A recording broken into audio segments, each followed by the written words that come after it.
ಮರ್ಯಾದಾ ಪುರುಷೋತ್ತಮ ಶ್ರೀರಾಮಚಂದ್ರನ ಜನ್ಮದಿನವನ್ನ ದೇಶದ ಎಲ್ಲೆಡೆ ಬಹಳಷ್ಟು ಸಂಭ್ರಮದಿಂದ ಆಚರಣೆ ಮಾಡಲಾಗಿದೆ. ಇನ್ನು ಕರ್ನಾಟಕ ರಾಜ್ಯದ ಗಲ್ಲಿ ಗಲ್ಲಿಗಳಲ್ಲಿಯೂ ಸಹ ಶ್ರೀರಾಮನ ಜನ್ಮದಿನವನ್ನ ಬಹಳಷ್ಟು ಸಂಭ್ರಮ ಸಡಗರದಿಂದ ಆಚರಣೆ ಮಾಡಲಾಗಿದೆ.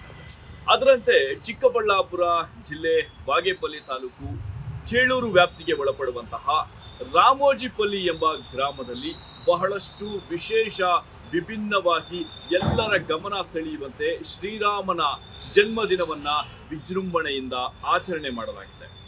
ಹಾಗಾದ್ರೆ ಈ ಒಂದು ಗ್ರಾಮದಲ್ಲಿ ಇಷ್ಟೊಂದು ವಿಶೇಷ ವಿಭಿನ್ನವಾಗಿ ಶ್ರೀರಾಮನ ಜನ್ಮದಿನಾಚರಣೆಯನ್ನ ಆಚರಿಸಲು ಕಾರಣವಾದರೂ ಏನು ಎಂಬುದನ್ನ ಈ ಒಂದು ಡಿಜಿಟಲ್ ವಿಡಿಯೋದಲ್ಲಿ ನಿಮಗೆ ತಿಳಿಸುವಂತಹ ಪ್ರಯತ್ನವನ್ನ ಮಾಡುತ್ತೇನೆ. ಇದಕ್ಕೂ ಮುನ್ನ News18 ಡಿಜಿಟಲ್ ಆ್ಯಪ್ನಲ್ಲಿಯೂ ಲಭ್ಯವಿದೆ. ಜೊತೆಗೆ ಯೂಟ್ಯೂಬ್, ಫೇಸ್ಬುಕ್, ಇನ್ಸ್ಟಾಗ್ರಾಮ್ನಲ್ಲಿಯೂ ಇರುವುದರಿಂದ ಪ್ರತಿಯೊಬ್ಬರೂ ಸಬ್ಸ್ಕ್ರೈಬ್ ಮಾಡಿ ಪ್ರೋತ್ಸಾಹಿಸಿ. ಸದಾ ನಿಮ್ಮ ಪ್ರೋತ್ಸಾಹ ನಮ್ಮ ಮೇಲೆ ಇರಲಿ. ಹೌದು, ದೇಶದ ಗಲ್ಲಿ ಗಲ್ಲಿ ಮೂಲೆ ಮೂಲೆಗಳಲ್ಲಿಯೂ ಸಹ ಶ್ರೀರಾಮಚಂದ್ರನ ಜನ್ಮ ದಿನಾಚರಣೆಯನ್ನ ಬಹಳಷ್ಟು ಅದ್ದೂರಿಯಾಗಿ ಆಚರಣೆಯನ್ನ ಮಾಡಲಾಗಿದೆ. ಅದರಂತೆ ಚಿಕ್ಕಬಳ್ಳಾಪುರ ಜಿಲ್ಲೆಗೆ ಒಳಪಡುವಂತಹ ಶ್ರೀ ರಾಮೋಜಿಪಲ್ಲಿ ಎಂಬ ಗ್ರಾಮದಲ್ಲಿ ಶ್ರೀರಾಮಚಂದ್ರನಿಗೆ ವಿಶೇಷವಾದಂತಹ ಪೂಜಾ ಕೈಂಕರ್ಯಗಳನ್ನ ಏರ್ಪಡಿಸಲಾಗಿತ್ತು. ಅದರಲ್ಲಿಯೂ ಸಹ ಈ ಪೂಜಾ ಕೈಂಕರ್ಯಗಳನ್ನ ಏರ್ಪಡಿಸುವ ದಿನದಂದು ಬಹಳಷ್ಟು ವಿಭಿನ್ನವಾಗಿ ಗ್ರಾಮವೆಲ್ಲ ಕೇಸರಿಮಯವಾಗಿತ್ತು ಎಂದರೆ ತಪ್ಪಾಗಲಾರದು. ಇಷ್ಟಕ್ಕೂ ಈ ರಾಮೋಜಿಪಲ್ಲಿ ಎಂಬ ಗ್ರಾಮಕ್ಕೆ ರಾಮೋಜಿಪಲ್ಲಿ ಎಂಬ ಹೆಸರು ಬರಲು ಕಾರಣವಾದರೂ ಏನು ಎಂಬುದನ್ನು ತಿಳಿದುಕೊಳ್ಳುವ ಕುತೂಹಲಕರವಾದಂತಹ ನಿಮ್ಮ ಒಂದು ಪ್ರಶ್ನೆಗಳಿಗೆ ನಾನು ಉತ್ತರಿಸುವಂತಹ ಪ್ರಯತ್ನವನ್ನ ಮಾಡ್ತೇನೆ. ಶ್ರೀರಾಮಚಂದ್ರ, ರಾಮ, ಲಕ್ಷ್ಮಣ, ಸೀತಾಮಾತೆಯೊಂದಿಗೆ ವನವಾಸವನ್ನ ಬರ್ತಾರೆ. ಅಷ್ಟೇ ಅಲ್ಲದೆ ಈ ವನವಾಸದ ಪ್ರಯತ್ನದಲ್ಲಿ ಚಿಕ್ಕಬಳ್ಳಾಪುರ ಜಿಲ್ಲೆಗೂ ಸಹ ಬಹಳಷ್ಟು ರೀತಿಯಾದಂತಹ ಅವಿನಾಭಾವ ಸಂಬಂಧ ಇದೆ ಎಂದರೆ ತಪ್ಪಾಗಲಾರದು. ಯಾಕೆಂದ್ರೆ ಇದೇ ಒಂದು ಚಿಕ್ಕಬಳ್ಳಾಪುರ ಜಿಲ್ಲೆ ಚಿಂತಾಮಣಿ ತಾಲೂಕಿನ ಕೈವಾರ ಕ್ಷೇತ್ರದ ಕೈವಾರ ಬೆಟ್ಟದಲ್ಲಿ ಲಕ್ಷ್ಮಣ ತೀರ್ಥ ಎಂಬ ಒಂದು ಹೆಸರಿರುವಂತಹ ಸ್ಥಳ ಇದೆ. ಸೀತಾಮಾತೆಗೆ ದಾಹವಾದ ಕಾರಣದಿಂದ ಲಕ್ಷ್ಮಣ ತನ್ನ ಬಿಲ್ಲು ಬಾಣದಿಂದ ಈ ಒಂದು ಬೆಟ್ಟದ ಕಲ್ಲಿಗೆ ಬಾಣವನ್ನ ಬಿಟ್ಟಾಗ ಅಲ್ಲಿ ನೀರು ಉಕ್ಕಿ ಹರಿಯುತ್ತೆ. ಸೊ ಈ ಹಿನ್ನೆಲೆ ಈ ಒಂದು ಸ್ಥಳಕ್ಕೆ ಲಕ್ಷ್ಮಣ ತೀರ್ಥ ಎಂಬ ಪ್ರತೀತಿ ಇರುವಂತಹದ್ದು. ಅದರಂತೆ ಈಗ ಈ ಬಾಗೇಪಲ್ಲಿ ತಾಲೂಕು ವ್ಯಾಪ್ತಿಗೆ ಒಳಪಡುವಂತಹ ಈ ರಾಮೋಜಿಪಲ್ಲಿಗೂ ಸಹ ಬಹಳಷ್ಟು ವಿಶೇಷವಾದಂತಹ ಪ್ರತೀತಿ ಇದೆ ಅಂದ್ರೆ ತಪ್ಪಾಗಲಾರದು. ಯಾಕೆಂದ್ರೆ ಶ್ರೀರಾಮ ಇದೇ ಒಂದು ರಾಮೋಜಿಪಲ್ಲಿ ಗ್ರಾಮಕ್ಕೆ ಬಂದಿದ್ರು ಅಂತ ಇಲ್ಲಿ ಪೂರ್ವಜರು ಬಹಳಷ್ಟು ರೀತಿಯಾದಂತಹ ಕಥೆಗಳಂತೆ ಇಲ್ಲಿನ ಇತಿಹಾಸವನ್ನ ಪ್ರಸ್ತಾಪ ಮಾಡುತ್ತಾರೆ. ಅದಕ್ಕಾಗಿಯೇ ಈ ಒಂದು ರಾಮೋಜಿಪಲ್ಲಿ ಎಂಬ ಗ್ರಾಮಕ್ಕೆ ರಾಮನು ಇರುವ ಕಾರಣದಿಂದ ರಾಮೋಜಿಪಲ್ಲಿ ಎಂಬ ಹೆಸರು ಬಂದಿದೆ ಅಂತ ಇಲ್ಲಿನ ಗ್ರಾಮಸ್ಥರು ಮಾಹಿತಿಯನ್ನ ನೀಡಿರುವಂತಹದ್ದು. ಅದರಂತೆ ಈ ಒಂದು ರಾಮೋಜಿಪಲ್ಲಿಯಲ್ಲಿ ವಿಶೇಷವಾಗಿ ಪ್ರತಿ ವರ್ಷವೂ ಸಹ ಶ್ರೀರಾಮನ ಜನ್ಮದಿನದಂದು ಬಹಳಷ್ಟು ವಿಶೇಷವಾದಂತಹ ಪೂಜಾ ಕೈಂಕರ್ಯಗಳನ್ನ ಏರ್ಪಡಿಸ್ತಾರೆ. ಅದರಂತೆ ಈ ಬಾರಿಯ ಶ್ರೀರಾಮಚಂದ್ರನ ಜನ್ಮ ದಿನಾಚರಣೆ ಹಿನ್ನೆಲೆ ಈ ಒಂದು ಗ್ರಾಮದಲ್ಲಿ ಶ್ರೀರಾಮಚಂದ್ರನಿಗೆ ಪಟ್ಟಾಭಿಷೇಕವನ್ನ ಮಾಡಿರುವಂತಹದ್ದು ವಿಶೇಷವಾಗಿರುವಂತಹದ್ದು. ಅಷ್ಟೇ ಅಲ್ಲದೆ ಈ ಒಂದು ಗ್ರಾಮದಲ್ಲಿ ಶ್ರೀರಾಮಚಂದ್ರನಿಗೆ ಪಟ್ಟಾಭಿಷೇಕ ಮಾಡಲು ಬಹಳಷ್ಟು ರೀತಿಯಾದಂತಹ ತಯಾರಿಯನ್ನ ಮಾಡಿಕೊಂಡು ಕಳೆದ 15 ದಿನಗಳಿಂದಲೂ ಸಹ ಗ್ರಾಮವನ್ನ ಸ್ವಚ್ಛಗೊಳಿಸಿ ಮನೆ ಮನೆಗೂ ಸಹ ಕೇಸರಿಯ ಧ್ವಜಗಳನ್ನ ಕಟ್ಟಿ ಬಹಳಷ್ಟು ಸಂತೋಷ ಸಂಭ್ರಮದಿಂದ ಶ್ರೀರಾಮ ಜನ್ಮ ಆಚರಣೆಯನ್ನ ಮಾಡಿದ್ದಾರೆ. ಗ್ರಾಮದಲ್ಲಿರುವಂತಹ ಶ್ರೀರಾಮಚಂದ್ರನಿಗೆ ಬಹಳಷ್ಟು ವಿಭಿನ್ನವಾದಂತಹ ಹಾಗೂ ವಿಶೇಷವಾದಂತಹ ಅಲಂಕಾರಗಳನ್ನ ಮಾಡಿ ಪೂಜಾ ಕೈಂಕರ್ಯಗಳನ್ನ ಮಾಡಿ ಶ್ರೀರಾಮನ ಪಟ್ಟಾಭಿಷೇಕವನ್ನ ಆಚರಣೆ ಮಾಡಿದ್ದಾರೆ. ಜೊತೆಗೆ ಅಷ್ಟೇ ಅಲ್ಲದೆ ಇದೇ ಒಂದು ಗ್ರಾಮದಲ್ಲಿ ಬೃಹತ್ ಸೆಟ್ ಅನ್ನ ನಿರ್ಮಿಸಿ ಆ ಒಂದು ಸೆಟ್ಗೆ ಈ ತಮಿಳುನಾಡು ಮೂಲದ ಒಂದು ಕುಂಭಕೋಣ ಎಂಬ ಸ್ಥಳದಿಂದ ವಿಶೇಷವಾದಂತಹ ವಿಗ್ರಹಗಳನ್ನ ಅಲ್ಲಿಂದ ತರಿಸಿ ಇಲ್ಲಿ ಒಂದು ವಿಶೇಷವಾದಂತಹ ವಿಗ್ರಹಗಳಿಗೆ ಪೂಜೆಗಳನ್ನ ಮಾಡಿರುವಂತಹದ್ದು ಬಹಳಷ್ಟು ವಿಶೇಷ ಎನ್ನಬಹುದು.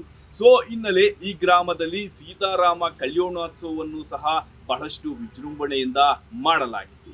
ವೇದ, ನಾದ, ನೃತ್ಯ, ಗೀತೆ ಹೀಗೆ ಈ 4 ಅನುಸಾರದಲ್ಲಿ ಈ ಒಂದು ಶ್ರೀರಾಮಚಂದ್ರನ ಪಟ್ಟಾಭಿಷೇಕ ಹಾಗೂ ಸೀತಾರಾಮ ಕಲ್ಯಾಣೋತ್ಸವವನ್ನ ಬಹಳಷ್ಟು ವಿಜೃಂಭಣೆಯಿಂದ ಆಚರಣೆ ಮಾಡಲಾಗಿದ್ದು ಸಾವಿರಾರು ಸಂಖ್ಯೆಯಲ್ಲಿ ಭಕ್ತಾದಿಗಳು ಈ ಒಂದು ಪೂಜಾ ಕೈಂಕರ್ಯಗಳನ್ನ ಕಣ್ತುಂಬಿಕೊಂಡಿದ್ದಾರೆ ಎಂದರೆ ತಪ್ಪಾಗಲಾರದು. ಹಾಗಾದ್ರೆ ಶ್ರೀರಾಮನು ಬಂದಿದ್ದಕ್ಕೆ ಈ ಒಂದು ಗ್ರಾಮಕ್ಕೆ ರಾಮೋಜಿಪಲ್ಲಿ ಎಂಬ ಹೆಸರು ಬಂತ, ಇಷ್ಟಕ್ಕೂ ಏನಕ್ಕೆ ಬಂದಿದ್ರು ಎಂಬ ಕುತೂಹಲ ನಿಮಗೂ ಇರಬಹುದು. ಆ ವಿಷಯವನ್ನ ನಾನು ಹೇಳಲು ಒಂದು ಇಷ್ಟಪಡ್ತೀನಿ. ಯಾಕಂದ್ರೆ ರಾಮೋಜಿಪಲ್ಲಿ ಎಂಬ ಗ್ರಾಮಕ್ಕೆ ಶ್ರೀರಾಮಚಂದ್ರ ಬಂದಾಗ ರಾಮ ಲಕ್ಷ್ಮಣರು ಸಹ ಜೊತೆಗೆ ಇರ್ತಾರೆ. ಇದೇ ಒಂದು ಸ್ಥಳದಲ್ಲಿದ್ದಾಗ ಮಾಯಾವಿ ಜಿಂಕೆ ಅಂದ್ರೆ ಬಂಗಾರದ ಜಿಂಕೆ ಶ್ರೀರಾಮಚಂದ್ರ ಹಾಗೂ ಸೀತಾಮಾತೆ ಲಕ್ಷ್ಮಣ ಇರುವ ಸ್ಥಳದಲ್ಲಿ ಸೀತಾಮಾತೆಗೆ ಈ ಒಂದು ಬಂಗಾರದ ಜಿಂಕೆ ಕಾಣಿಸ್ಕೊಳ್ತಿತ್ತಂತೆ.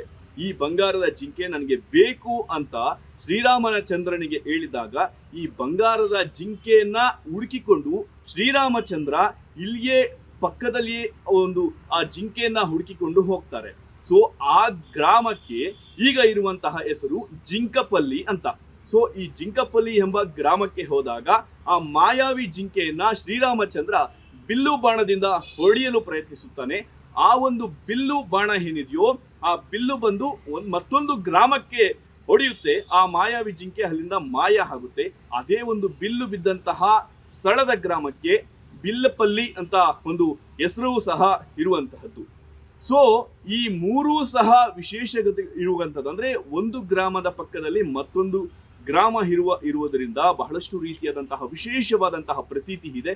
ಅದರಂತೆ ಆ ಕಾಲ ತ್ರೇತಾಯುಗ ಕಾಲದಿಂದಲೂ ಸಹ ಇಲ್ಲಿಯವರೆಗೂ ಈ ಗ್ರಾಮಸ್ಥರು ಚಾಚು ತಪ್ಪದೆ ಶ್ರೀರಾಮನ ಹಾಗೂ ಹನುಮಂತನ ದಿನಾಚರಣೆ ಹಿನ್ನೆಲೆ ಬಹಳಷ್ಟು ರೀತಿಯಾದಂತಹ ವಿಜೃಂಭಣೆಯಿಂದ ಪೂಜಾ ಕೈಂಕರ್ಯಗಳನ್ನ ಆಚರಣೆ ಮಾಡಿಕೊಂಡು ಬಹಳಷ್ಟು ವಿಶೇಷವಾಗಿ ಈ ಒಂದು ಗ್ರಾಮದಲ್ಲಿ ಹಬ್ಬ ಬಹಳಷ್ಟು ಅದ್ದೂರಿಯಾಗಿ ಮಾಡಿಕೊಂಡು ಬರ್ತಾ ಇದ್ರೆ. ಪ್ರತಿ ವರ್ಷನೂ ನಮ್ಮ ಊರಿಗೆ ಒಂದು ಇತಿಹಾಸ ಇದೆ. ರಾಮೋಜಿಪಲ್ಲಿ ಅಂದರೆ ನಮ್ಮ ಊರಲ್ಲಿ ನಮ್ಮ ಪೂರ್ವಕರು ಹೇಳ್ದಂಗೆ ನಮ್ಮ ರಾಮೋಜಿಪಲ್ಲಿಯಲ್ಲಿ ರಾಮರಿದ್ದರು. ನಮ್ಮ ಪಕ್ಕದ ಹಳ್ಳಿಯಲ್ಲಿ ಜಿಂಕಪಲ್ಲಿ ಅಂತ ಒಂದಿದೆ, ಅಲ್ಲಿ ಜಿಂಕೆ ಇತ್ತಂತೆ. ಮತ್ತು ಬಾನಾಲ್ಪಲ್ಲಿ ಅಂತ ನಮ್ಮ ಇನ್ನೊಂದು ಹಳ್ಳಿ ಇದೆ. ಕಂಟಿನ್ಯೂಸ್ ಆಗಿ ಹಂಗೆ ಒಂದು ಇತಿಹಾಸ ಇದೆ. ರಾಮರು ಜಿಂಕೆಯನ್ನು ಹಿಡ್ಕೊಳ್ಳೋಕ್ಕೆ ಒಂದು ಬಾಣ ಹಾಕ್ತಾರಂತೆ. ಆವಾಗ ಬಾಣ ಇದ್ದ ಪ್ಲೇಸಲ್ಲಿ ಬಾಣ ಎಲ್ಲಿ ಬಿದ್ದಿರ್ತದೆ ಅದು ಬಾನಾಲ್ಪಲ್ಲಿ ಅಂತಿದೆ. ಜಿಂಕ ಇರುವಂಥ ಪ್ಲೇಸಲ್ಲಿ ಜಿಂಕಪಲ್ಲಿ ಅಂತಿದೆ. ನಾನು ರಾಮೋಜಿಪಲ್ಲಿ ಇರುವುದು ರಾಮೋಜಿಪಲ್ಲಿಯಲ್ಲಿ ನಾವು ಹುಟ್ಟಿದ್ದೀವಿ. ಅದಕ್ಕೋಸ್ಕರ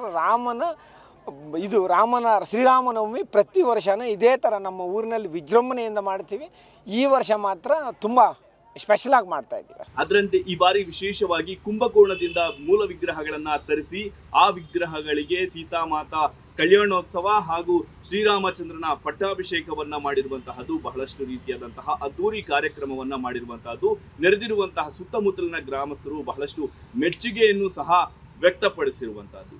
ಇವತ್ತು ಬಾಗೇಪಲ್ಲಿ ವಿಧಾನಸಭಾ ಕ್ಷೇತ್ರದ ಚೇಳೂರು ತಾಲೂಕಾ ಪಾಳ್ಯಕೆರೆ ಪಂಚಾಯಿತಿ ರಾಮೋಜಿಪಲ್ಲಿ ಅಂತ ಒಂದು ಗ್ರಾಮದಲ್ಲಿ ಪ್ರಪ್ರಥಮ ಬಾರಿಗೆ ಶ್ರೀರಾಮನವಮಿ ಪ್ರಯುಕ್ತವಾಗಿ ವಿಶೇಷವಾಗಿ ನಮ್ಮ ಕುಂಭಕೋಣಮಿಂದ ವಿಗ್ರಹಗಳೆಲ್ಲ ತರಿಸಿ ಶ್ರೀಯುತ ಶ್ರೀಮತಿ ಶ್ಯಾಮಲಾ ಮತ್ತು ಹರಿನಾಥ ರೆಡ್ಡಿಯವರ ಆಧ್ವರ್ಯದಲ್ಲಿ ನೇತೃತ್ವ ವಹಿಸಿಕೊಂಡು ಈ ಗ್ರಾಮದಲ್ಲಿ ಪ್ರಪ್ರಥಮ ಬಾರಿಗೆ ಕಲ್ಯಾಣೋತ್ಸವ ಮತ್ತು ಒಂದು ಪಟ್ಟಾಭಿಷೇಕವನ್ನು ಮಾಡಬೇಕು ಅಂತ ಸಂಕಲ್ಪವನ್ನು ಮಾಡಿಕೊಂಡಿದ್ದರು ಶ್ರೀಯುತ ಹರಿನಾಥ ರೆಡ್ಡಿಯವರು.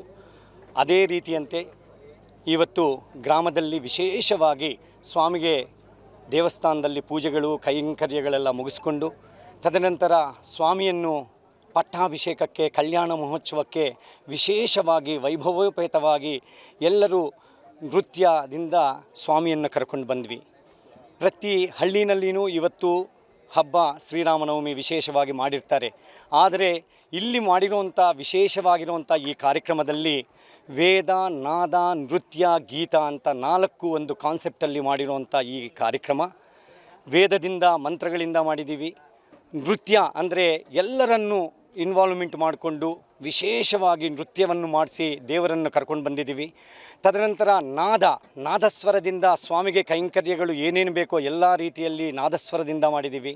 ಮತ್ತು ಒಳ್ಳೆ ಕಂಠ ಕೋಕಿಲೆಯಿಂದ ಸನ್ಮಾನ್ಯ ಶ್ರೀ ಗಣೇಶ್ ಅವರು ತುಂಬ ಅದ್ಭುತವಾಗಿ ಹಾಡುಗಳಿಂದ ಸ್ವಾಮಿ ಕೈಂಕರ್ಯಗಳೆಲ್ಲ ಶ್ರೀರಾಮನವಮಿ ಕಲ್ಯಾಣೋತ್ಸವವನ್ನು ಮಾಡಿಸಿ ಪಟ್ಟಾಭಿಷೇಕವನ್ನು ಮಾಡಿಸಿ ಈ ಊರಿಗೆ ಇರೋಂಥ ಎಲ್ಲ ದಾರಿದ್ರ್ಯಗಳು ದೂರವಾಗಲಿ, ಸಮಸ್ತವು ಈ ಬಾಗೇಪಲ್ಲಿ ಕ್ಷೇತ್ರದ ಜನತೆಗೆ ಒಳ್ಳೆಯದಾಗಲಿ ಅಂತ ಅವರ ಒಂದೇ ಒಳ್ಳೆ ಸಂಕಲ್ಪವನ್ನು ಮಾಡಿಕೊಂಡು ಈ ಒಂದು ಮಾಡಿರುವಂಥ ಕಾರ್ಯಕ್ರಮ ಸರ್ವೇ ಜನ ಸುಖಿನೋ ಭವಂತು ಅಂತ ಒಂದು ರೀತಿಯಲ್ಲಿ ಈ ಕಾರ್ಯಕ್ರಮವನ್ನು ನೆರವೇರಿಸಿಕೊಟ್ಟಿರುವಂಥ ಪುರೋಹಿತ ವರ್ಗದವರು ಅನೇಕ ಜನ ಈ ಕಾರ್ಯಕ್ರಮದಲ್ಲಿ 10 ದಿನದಿಂದ ಈ ಕಾರ್ಯಕ್ರಮದಲ್ಲಿ ಪಾಲ್ಗೊಂಡು ಅನೇಕ ರೀತಿಯಾಗಿರುವಂಥ ಇಲ್ಲಿ ಕೆಲಸ ಕಾರ್ಯಗಳನ್ನು ಮಾಡಿದ್ದಾರೆ.